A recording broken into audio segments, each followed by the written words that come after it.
Hi and welcome, I am Helle, and today I'm going to take a look at Carcassonne, the 20th anniversary edition, and I'm going to look at the expansions you get, the extra rules you get. I have made a video with the basic rules, and now I'm going to look at the extra stuff you get with the game. And you can choose to just have one or two or all the expansions with when you play the game. But in this video, I'm going to look at the extra things you get with this expansion. Another way you can place your meeple is you can place it as a farmer. You can lay your meeple down on a space on the tile you have just placed. So if the yellow player has their turn, you can place this one, and then you would be able to place your meeple laying down on one of these sides.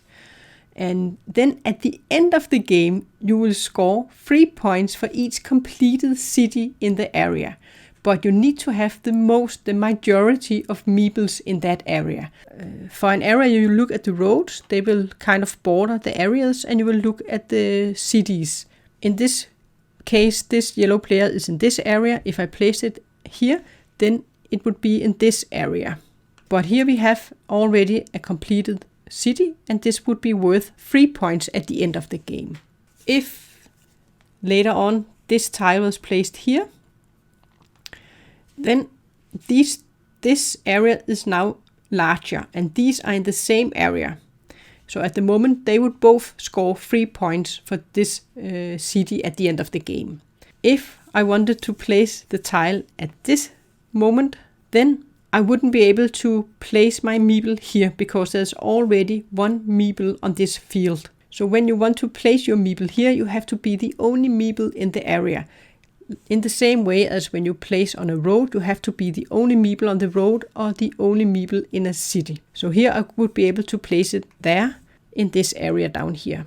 And one thing you have to consider, when you lay down your meeple, you will not get it back. It will stay there until the end of the game, where if you complete a road, you will get your meeple back. If you complete a city, you will get it back. And if you surround one of the monasteries completely with tiles, you will also get it back, but you will not get this one back.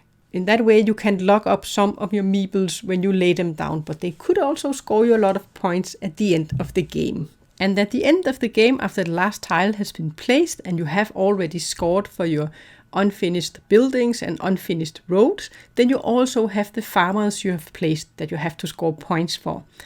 And for each area where a farmer is placed in, they will score you 3 points for each finished building, for each finished city.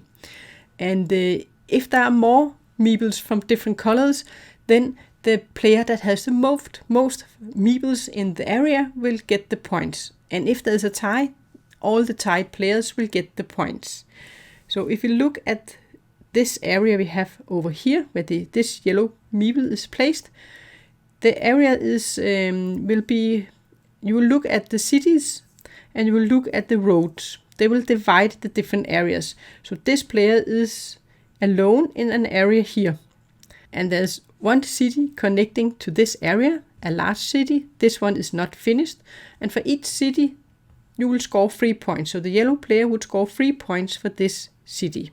And up here we have 2 black and we have 1 yellow. So the black player has the majority in this area.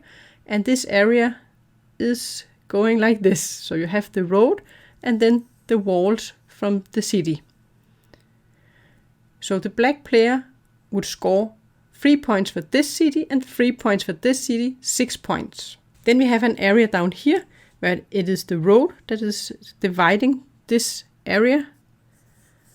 So we have 3 meeples, 1 for each color. So they will all score for this area, and we have 1 city. So 3 points for each of the players, the yellow, the black and the blue. And then we have a huge area. And we have a big area up here where all these meeples, they are all in the same field. You have a road that goes out here and it goes all the way down here, and you have the wall for the city and it goes up here, and then we have the other border is going this way here. So we have all these meeples. We have 2 yellow, 2 blue and 1 black, and you will score the yellow player and the blue player will score this area. The black player will not get any points. And we have 1, 2, 3, 4, 5, 6, 7 cities that have been completed in this area. So the yellow and the blue player would score 21 points. And that is the way you will score for your farmers at the end of the game. And in this version of the game, there are included some bishops, and you can play with this little expansion too. Each player, they would get a bishop, and when you place a tile where there is a garden on it, this one, then you can place your bishop on it. And it would work in the same way as when you place a cluster. If this garden is surrounded by tiles, you will get your bishop back and you will score 9 points for it.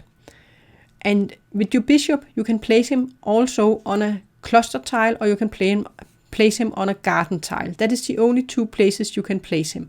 You may not place a normal meeple on the garden tile. Only the bishop can be placed on those.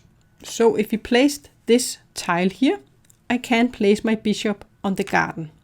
And if you later on choose to place a tile and you do not place a meeple on the tile, you can take your bishop back.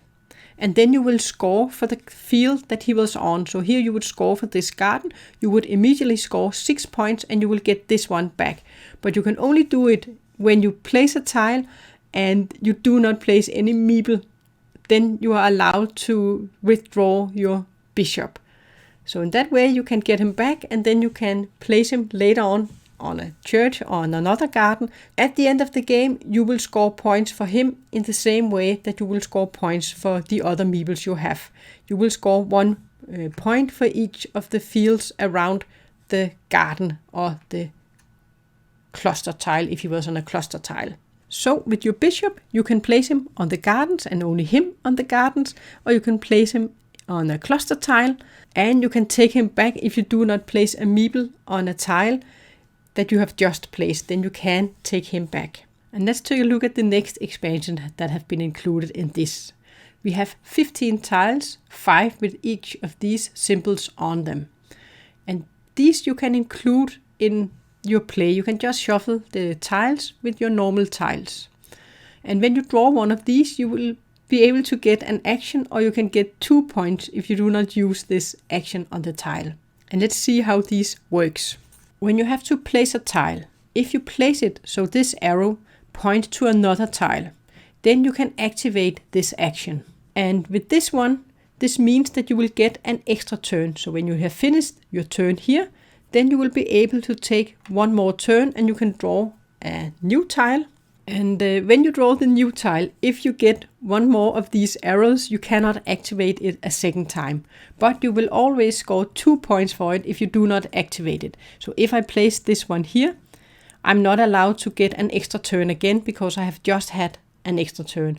But instead I will receive 2 points for the tile when it has this symbol on it, and I do not activate the arrow when I place the tile. Then I will get 2 points. With this symbol, when I place this tile and it is pointing at another tile, then I will be able to place my meeple anywhere where I have a meeple already placed. So I could place this meeple with this meeple down here, so I have 2 meeples in this city. So with this one, you are allowed to place 2 meeples beside each other. You cannot, if I got this one again, on a later turn, I cannot place it where I already have 2 meeples. You're only allowed to place it where you have 1 meeple. And when I place a tile next to another tile that already has an arrow on it and it hasn't been activated, then I can choose if I want to use this arrow or this one. So I can choose which of the actions I want. And if I choose to take this action where I will get an extra turn, then the tile that I placed when I do not use the action on it, it will score me 2 points. So I could get 2 points and then activate this action instead. And with this action here, if I place it here, then I can choose to place my meeple anywhere on the board where we have an unfinished road or city.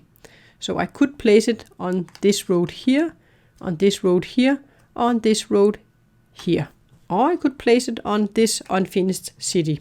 And again, if I place this one here, I could choose to use this action or this action, and I would get 2 points for this one if I didn't use the action on the tile. And if I place this tile here, and we have this action arrow pointing towards our tile, then I will get this action. So I would be able to get an extra turn. But always when you place a tile and you do not use the action, you will get 2 points for the tile. And with the flood expansion, you will get 17 tiles you can use. And this is the start tile. So you have this double tile. This is the new start tile.